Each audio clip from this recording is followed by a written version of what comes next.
بسم اللہ الرحمن الرحیم حسبی ربی جل اللہ ما فی قلبی غیر اللہ نور محمد صلی اللہ لا الہ الا اللہ۔ حضرت عمر فاروق رضی اللہ تعالیٰ عنہ کے بارے میں امام ابن جوزی نے لکھا ہے کہ رات کو نا گھر کے اندر بیٹھے بیٹھے اچانک رو پڑے حضرت عمر۔ 62 سال عمر ہے، خلافت کے آخری ایام چل رہے ہیں تو رو پڑے ایسے ہی گھر میں بلا وجہ ہی۔ آپ کی اہلیہ نے زوجہ نے بیٹے کو اٹھایا، فرمایا پتہ کرو تمہارے باپ کو کیا مسئلہ ہے، کہیں کوئی تکلیف تو نہیں، درد تو نہیں، صاحبزادے آئے، ابا جی کیا بات ہے؟ فرمایا اماں کو بلاؤ۔ سب لوگ جمع ہو گئے تو جناب عمر فاروق رضی اللہ تعالیٰ عنہ فرمانے لگے کہ بیٹھو میرے ارد گرد۔ سب بیٹھ گئے تو فرمانے لگے آج جب میں مسجد سے نکلا تھا تو میرے نبی پاک کے سچے صحابہ، سچے رسول کے سچے صحابہ، حضور کے سچے غلام یہ کہہ رہے تھے کہ عمر بڑا ہی اچھا ہے، عدل والا ہے، انصاف والا ہے۔ تو ابا جی اس میں رونے والی کیا بات ہے؟ تو فرمانے لگے ڈر یہ لگتا ہے کہ باہر تو میں اچھا تھا، کہیں گھر میں تو نہیں کوتاہیاں کرتا رہا۔ میری بات پہ توجہ کرنا، کہیں گھر میں آپ باتیں سن لیں تو شاید جتنی میں کرتا ہوں دوسرا کار ہی کوئی نہ سکے، لیکن جب عمل کے راستے پہ ہم نکلتے ہیں تو وہ مسدود ہے، وہ بند ہے۔ عمل کس نے کرنا ہے؟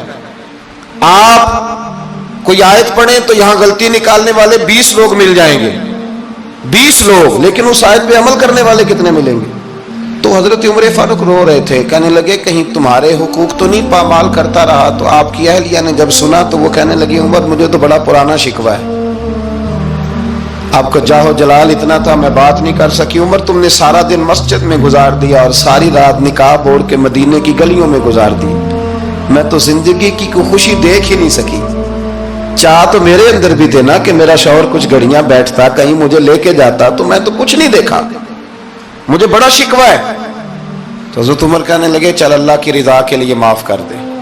بھئی معافی بیوی سے نہیں مانگی جا رہی، معافی اپنی غلطی کی مانگی جا رہی، یہ سمجھ لیں۔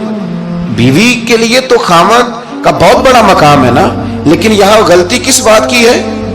اپنی کمزوری پر غلطی کا اعتراف کر کے معذرت کا سوال کیا جا رہا ہے۔ تو حضرت عمر کہنے لگے معاف کر دے، تو اہلیہ کہنے لگی میں نہیں معاف کرتی، میری شرط پوری کریں۔ فرمایا وہ کیا؟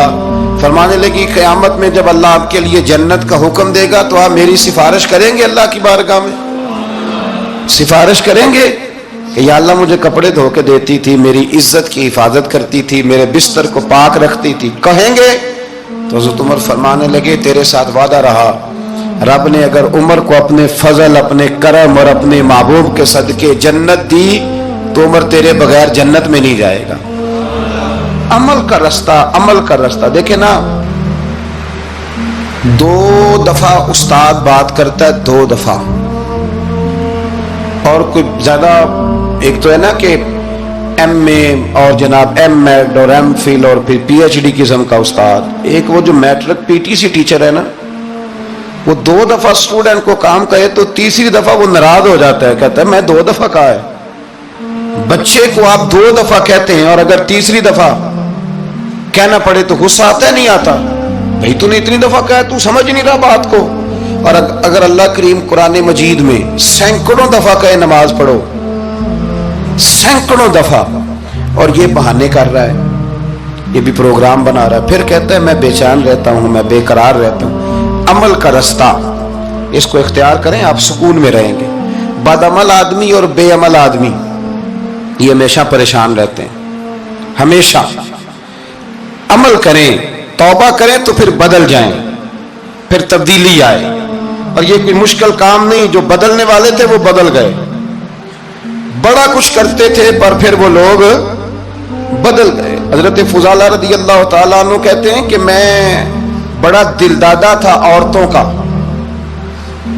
اور میرا ماحول یہ تھا کہ میں قتل بھی کر لیتا تھا، معاذ اللہ چوری بھی کر لیتا تھا، اور رات میری طبیعت تھی معاذ اللہ نئی سے نئی عورت کے پاس جانا۔ کہتے ہیں ابو جہل نے اعلان کیا کہ جو نبی پاک علیہ السلام کا سر اقدس معاذ اللہ کاٹ کے لائے گا نقل کفر، کفر نہ باشد، 100 سرخ اونٹ انعام ملے گا۔ تو میں نے ارادہ کر لیا کہ میں بہت سارا انعام حاصل کروں گا، قرآن مجید میں نا اللہ فرماتا ہے کہ بہت سارے لوگ ایسے ہیں جنہیں اگر میں رزق میں کشادگی دے دوں، زیادہ پیسے دے دوں، فرمایا باغی ہو جائیں، وہ سرکش ہو جائیں۔ یہ بہت سارے لوگوں کو جو اللہ تبارک و تعالیٰ اعتدال میں رکھتا ہے تو یہ ان کے لیے بہتر ہے۔ ہر بندہ دولت کے ہوتے ہوئے نیک ہو سکتا، تو یہ اللہ اگر رکھتا ہے نا اعتدال میں تو شکر کرے اللہ کا، ورنہ تو لوگ عیاشیاں کریں، پتہ نہیں کیا کچھ کر گزرے۔ تو حضرت فضالہ کہتے ہیں کہ میں نے خنجر تیار کیا اور میں نے بغل میں اس کو چھپایا، اوپر میں نے چادر اوڑھ لی۔ اب مجھے پتا تھا ظہر کی نماز کے بعد نبی پاک صلی اللہ علیہ وسلم طواف کعبہ کے لیے، بیت اللہ شریف کے طواف کے لیے جاتے ہیں۔ کہتے میں بھی اس طرف بڑھا، رستے میں نا وہ خاتون جس کے گھر میں نے رات آنا تھا، میں نے دروازے پہ دستک دی، میں نے کہا کہ تیار رہنا، آج میں بڑے پیسے لے کے آؤں گا۔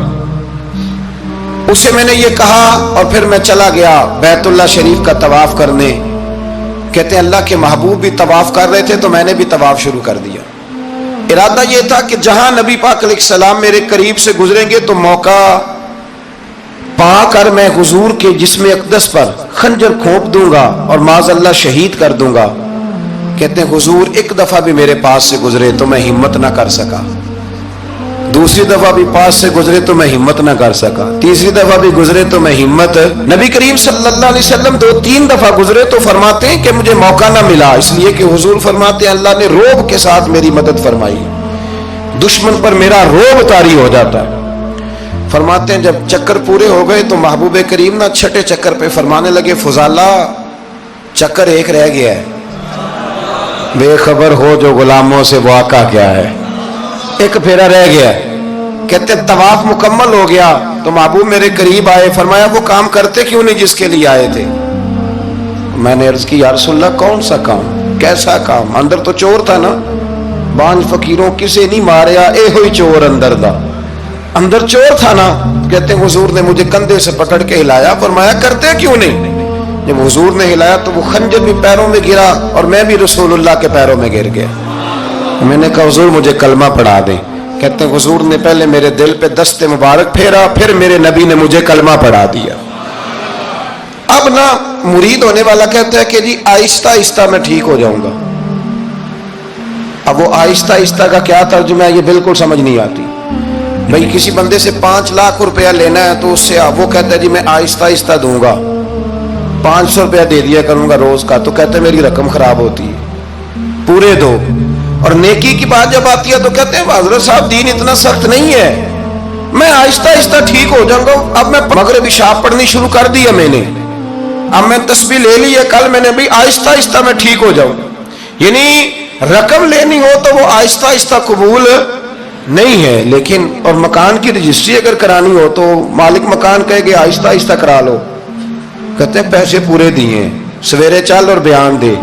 یہ کیا بات ہوئی؟ یہاں یہ جو ہمارا ماحول تھا نا کر لیں گے ہو جائے گا، یقین کریں لوگ قبروں میں چلے گئے ہیں پر مسجدوں میں نہیں آئے۔ ہر کام سے لوگ ریٹائر ہوئے پر گناہوں سے ریٹائر نہیں ہوئے، آخر تک تباہی اتر گئی لیکن لوگ بدلنے کو تیار نہ ہوئے۔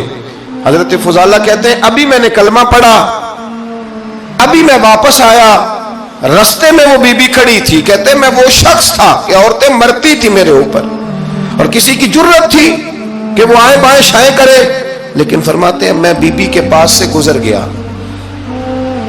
پہلے تو اس کا خیال تھا رکے گا، لیکن جب میں رکا نہ تو دروازے پہ آئی، اور جب میں گزر گیا تو اس نے آواز دی، لیکن میں نے سنی انسنی کر دی، جب آگے بڑھا تو میرے پیچھے دوڑی۔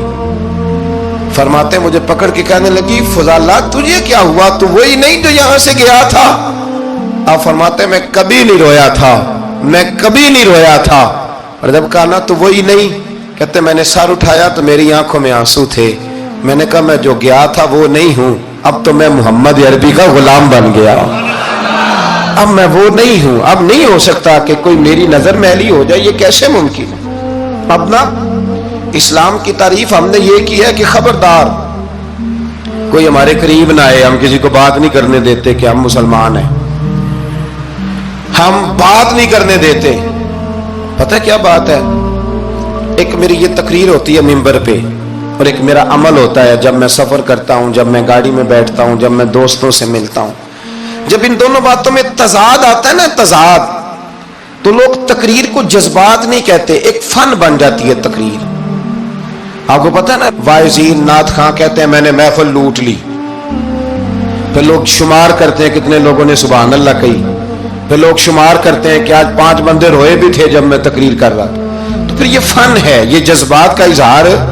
سمجھ لیں بات کو کہ عمل جب آپ نہیں نہ کرتے عمل، تو آپ خود بڑے بے چین رہتے ہیں کہ یار یہ میں کیا کر رہا ہوں، یہ کون سا گورکھ دھندا ہے کہ میرا عمل صفر ہوتا جا رہا ہے. ہمارے ایک استاد تھے تو وہ فرمایا کرتے تھے کہ اگر پڑھے لکھے آدمی کو تم بے عمل دیکھو تو اس سے دور ہٹ جایا کرو، ورنہ تمہیں بھی بے عمل کر دے گا. میں نے ان سے عرض کی، میں نے کہا حضور یہ کیا ہے؟ تو فرمانے لگے اپنے حضرت صاحب سے پوچھنا، وضاحت کریں گے. میں نے حضرت صاحب سے کہا جی عجیب بات کر دی ہے، علم والے بندے کے پاس بیٹھ کے تو علم آتا ہے. تو وہ فرما رہے تھے کہ علم والے بندے کے پاس اگر وہ بے عمل ہو تو بالکل نہ بیٹھنا.